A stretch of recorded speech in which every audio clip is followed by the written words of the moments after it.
Feeling exhausted, frustrated, and stuck in your healthcare career? Today, we're going to break down why burnout happens in medicine, why traditional advice doesn't really fix the problem, and the financial and psychological traps keeping you stuck. Stay with me till the end because if you don't understand these concepts, escaping will be almost impossible. If you're a doctor, nurse, or healthcare worker, you already know burnout isn't just being tired.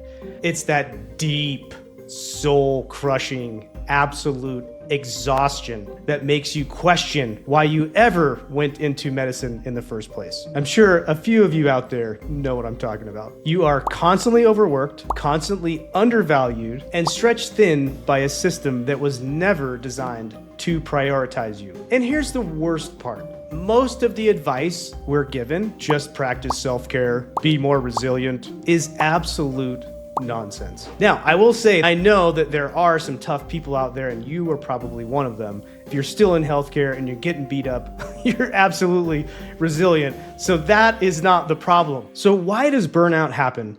And more importantly, why is it so hard to escape? That is what we're going to break down right now. Healthcare was really never designed to protect you from burnout. The system is built to extract as much as possible before you break. Let's take a look at how this happens. Workload creep. You all know what this is. You start your career thinking you'll have some balance and you'll hang out with your friends and have fun and go skiing and go to the spa and do all that good stuff.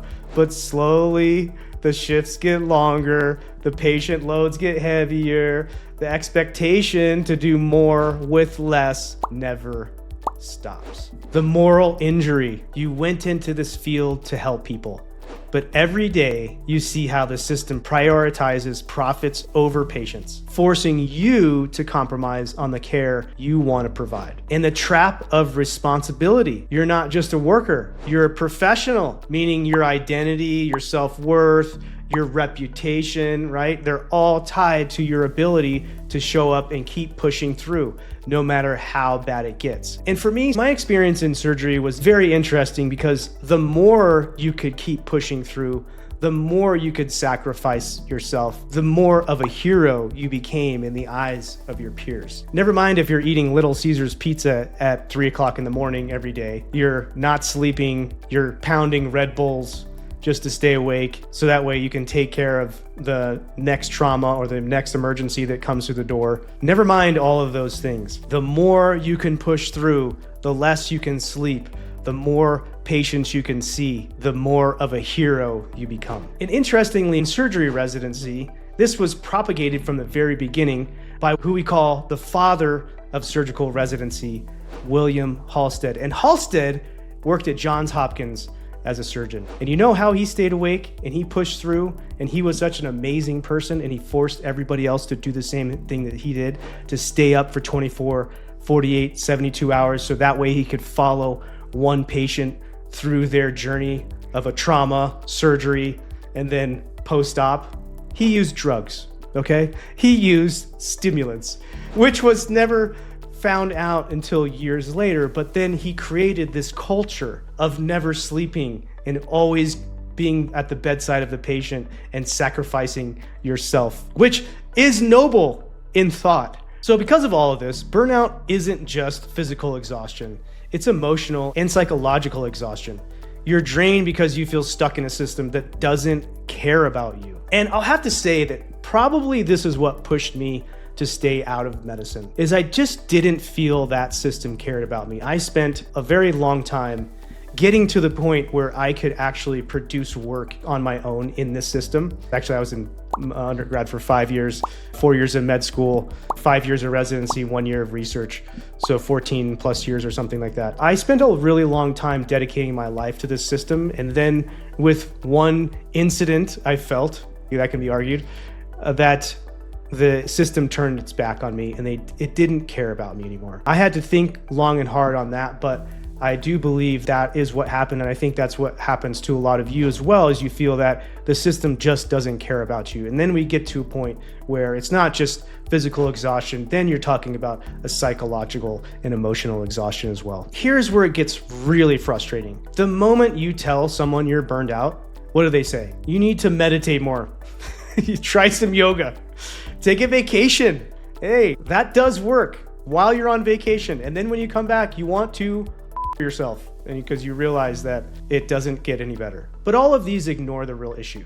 Here's the truth. You can't self-care your way out of an abusive system. The problem isn't that you're not resilient enough. The problem is that the system is intentionally designed to push you to your limits and to guilt you for not handling it better. Think about it.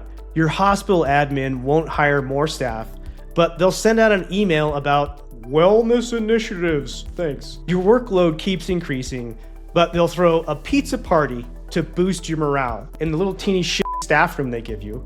And then it makes you feel worse about yourself because you're eating pizza and cookies at 3 o'clock in the morning. You shouldn't be doing that. You're working in a healthcare system. You're supposed to be healthy. It doesn't help. It makes you feel worse. Anyone out there, any admin, it makes you feel worse. I know you guys probably already know that. You're expected to cover more patients than is safe, but if you complain, you're not a team player. Again, great. Does any of that sound like a system that actually is trying to help you? No, it's a system that wants to keep you working harder while making you feel like burnout is your fault. So let's talk about money. Healthcare pays well, but it also strains you to become financially dependent on your paycheck. A lot of you guys took out 6 figures plus in loans to get here, right?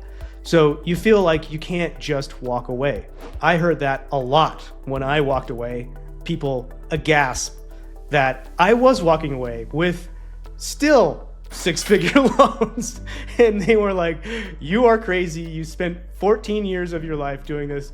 You put 10 working years in, still have $100,000 in your school loan, just because I didn't pay it off, I'm stupid. And you're gonna walk away from this? They thought I was nuts. But you know what? I wasn't nuts. I was actually the only sane person around me. You probably did something similar to me. You upgraded your lifestyle, got a better house, better car, private schools for the kids, because that's what you deserve after all of your hard work. And you know what? You do deserve that shit. And worst of all, you were never trained to build wealth. You were trained to trade your time for a paycheck. And that's why doctors making 300,000 plus feel trapped. Nurses making 100, 200, 300,000 plus feel trapped. The income is great, but it's on a treadmill. And stepping off is absolutely terrifying. And then on top of that, there's the mind game. You tell yourself, okay, I'll just push through for a few more years, but those years turn into decades. You feel guilty even considering leaving because you've invested too much into this career. I'm a prime example of that. And that's what everybody told me as well. You start believing that you don't have any other skills. I did the same thing. Even though you literally run complex medical cases every single day, manage teams, and make life or death decisions, you think you don't have any other skills? This is why most healthcare professionals never escape.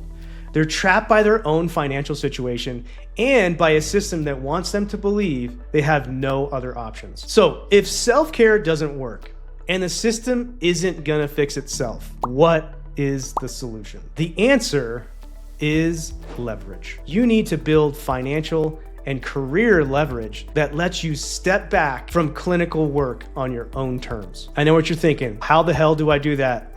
Okay, let me tell you. Get real about the problem. Stop blaming yourself. Recognize that burnout isn't a personal failure, it's a system failure. Next, start thinking like an investor, okay, not an employee. You don't just need a higher paycheck. You need assets that make money without you having to trade time for it. And you got to learn from those who escaped.